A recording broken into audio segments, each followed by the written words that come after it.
Muncul video Novi di depan. Kalau saya lihat di Surabaya ya, di tempat saya di Lubis Surabaya. Memang Novi sering pada saat itu memang sering. Ya memang suka ya. Kalau saya lihat ya, dia juga suka clubbing, juga minum. Menurut saya hal itu ya biasa lah. Kalau sama saya juga sering ya. Kalau di luar sama saya nggak tahu. Tapi dia bilang pun katanya juga di Jakarta sering sama teman-temannya ya, untuk mungkin menghilangkan penat, lagi mencari hiburan gitu ya. Kalau menurut saya itu ya sah-sah saja sih, nggak masalah. Halo teman-teman, tadi sudah dengarkan videonya itu ya. Jadi sedikit demi sedikit mulai kebongkar ya, kemunafikan ibu yayasan teman-teman ya. Tadi bapak itu mengakui ya, bukan saya ngomong ya, bapak itu ngomong tadi bahwa si ibu yayasan itu sering datang clubbing katanya, sering minum katanya, minum ya. Dan sama saya katanya, kalau nggak sama saya nggak tahu dia sama siapa lagi. Kita nggak tahu tuh apa yang dimaksud sama saya ya di situ. Oke, saya nggak ngomong ke situ teman-teman ya. Saya cuma bilang kalau orang sering minum ya, kira-kira kalau minum itu yang namanya sering, bisa nggak mabok? Ya, bisa nggak mabok? Ya, saya nanya nih. Jadi kalau misalnya ada seseorang minum tapi sering dia minum terus gitu kan, sering soalnya kata bapak itu ya. Jadi pemikiran logika saya, kalau orang sering minum itu nggak mungkin nggak pernah mabok, ya kan? Nah kalau mabok, ya kan, pikirannya terganggu nggak? Orang yang mabok itu pikirannya bisa straight nggak? Nggak bisa. Kenapa saya bilang nggak bisa? Nggak usah jauh-jauh, lu suruh nyetir aja.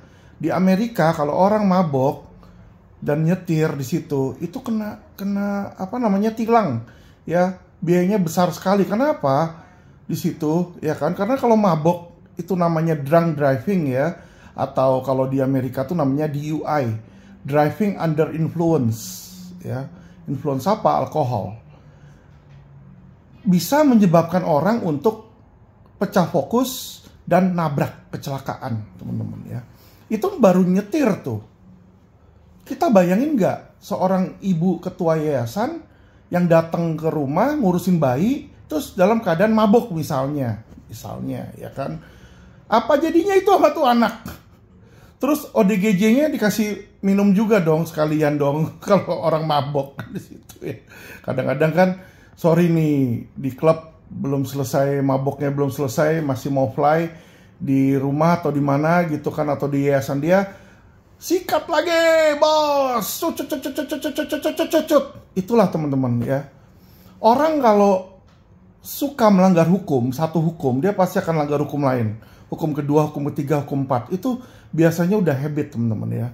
Jadi kita lihat dan teman-teman dengar sendiri kemarin itu di video saya sebelumnya, bahwa si ketua yayasan ini nggak punya izin. Dia punya legalitas, dalam hal legalitas itu cuma ya kan akte, ya kan. Tapi kalau yang lainnya itu ya operasi bayi di situ ya, izin operasi untuk simpen bayi, ngurus bayi, itu nggak ada ya.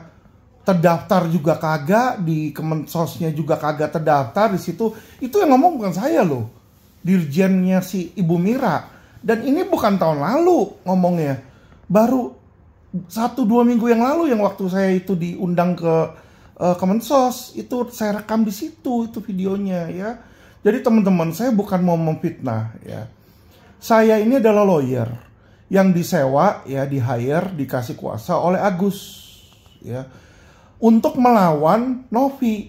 Ya tentu normal untuk saya mencari boroknya siapa namanya, ketua yayasan lah gitu loh. Itu normal. Kenapa saya harus mencari boroknya dia? Ya kan saya melawan dia, kita kan fight secara hukum. Dan yang saya cari ini adalah pelanggaran hukum dia tuh apa aja kira-kira ya. Saya korek ya, karena memang Sesuai pasal 17 Undang-Undang Advokat itu dijelaskan bahwa tugas advokat itu mencari informasi ya untuk kita bisa memenangkan kasus. Karena kenapa ya?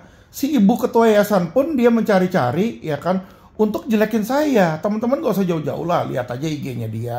Ya kan, gigi coklat lah, gigi jarang lah, gigi ompong lah, apalah, tetek bengek lah, mau kasih duit buat ke dokter gigi lah, dia jelek-jelekin saya. It's okay, it's normal. Kenapa normal? Ya karena dia sedang berperang sama saya, normal gitu loh, ya kan. Ya tentu normal juga dong saya cari boroknya dia. Jelas ya teman-teman ya. Tapi saya cuma mau masyarakat tahu gitu loh. Karena masyarakat ini selama ini menganggap si ibu yayasan itu sebagai seorang malaikat suci yang turun dari surga, yang ngurusin ODGJ, yang ngurusin bayi terlantar. Tapi kalau ngurusin bayi terlantar dalam keadaan mabok gimana ya teman-teman ya? Sorry nih, saya nanya ya, nanti gue dilaporin lagi ke Komnas PA gitu ya. Gue sih gak apa-apa dilaporin, dianya aja yang goblok nanti bolak-balik kantor polisi dan gak ada juntrungannya ya. Ya itulah kalau orang gak ngerti hukum ya seperti itu ya. Saya dibilang salah dilaporin, lu laporin aja. Gue di Cina ya kan, kalau gue lakukan kejahatan pun di Cina, hukumnya hukum Cina selama gue di Cina ya gitu ya. Tapi kan gue tahu si ibu yayasan itu gak ngerti hukum ya kan. Apapun yang dia iniin juga dia nggak ngerti lah gitu ya kan. Kalau kita ahli hukum mah kita tahu ya toh selanya di mana ya kan, ininya di mana. Kayak misalnya gue di Cina sekarang, gue nyolong, gue ngerampok ya kan.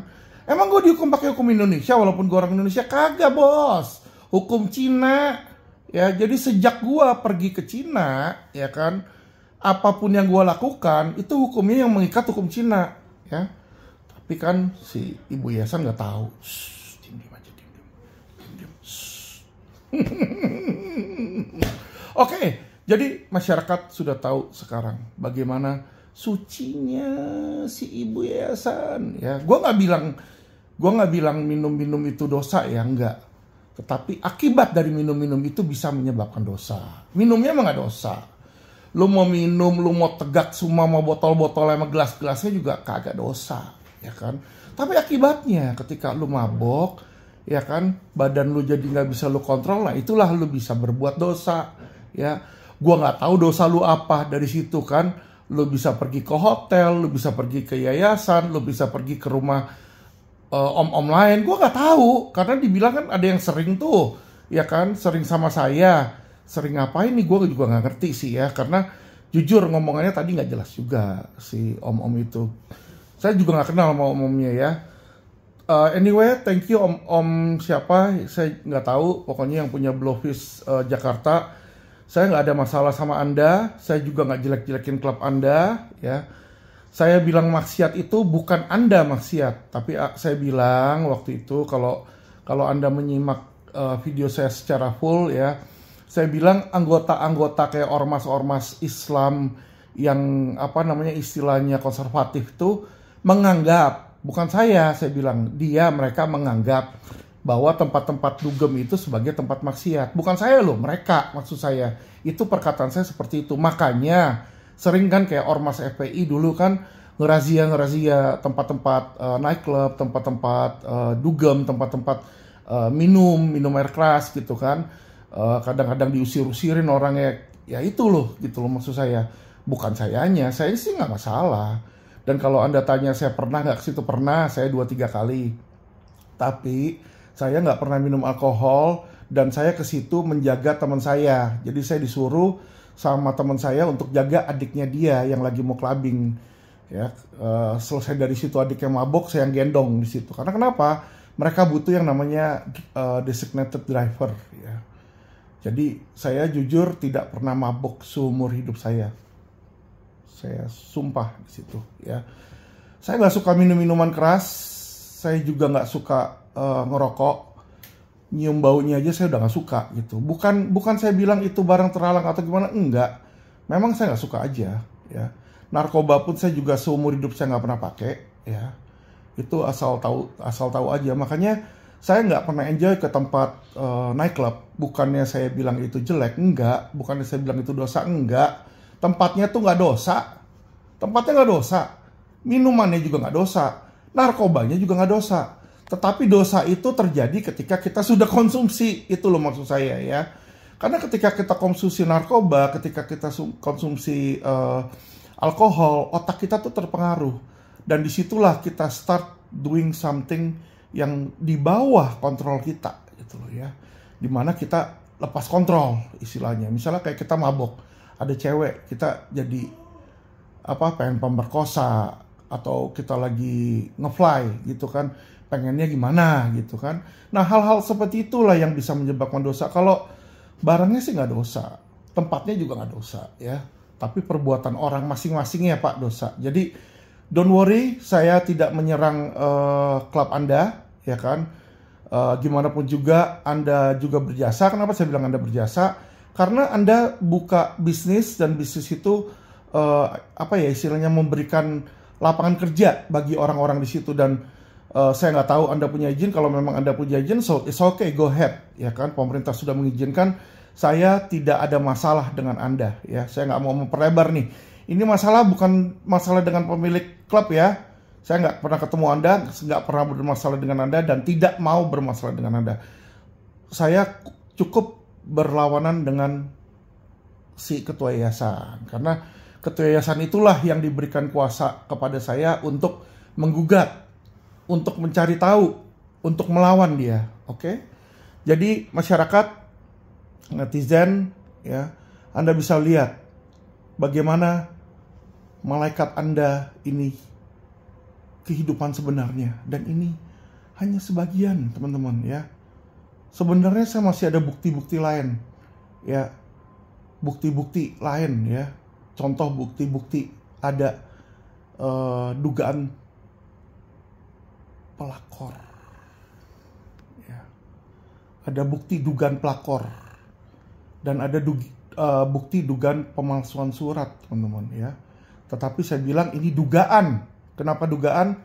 Tunggu alat bukti baru nanti saya bongkar ke masyarakat. Ya dong.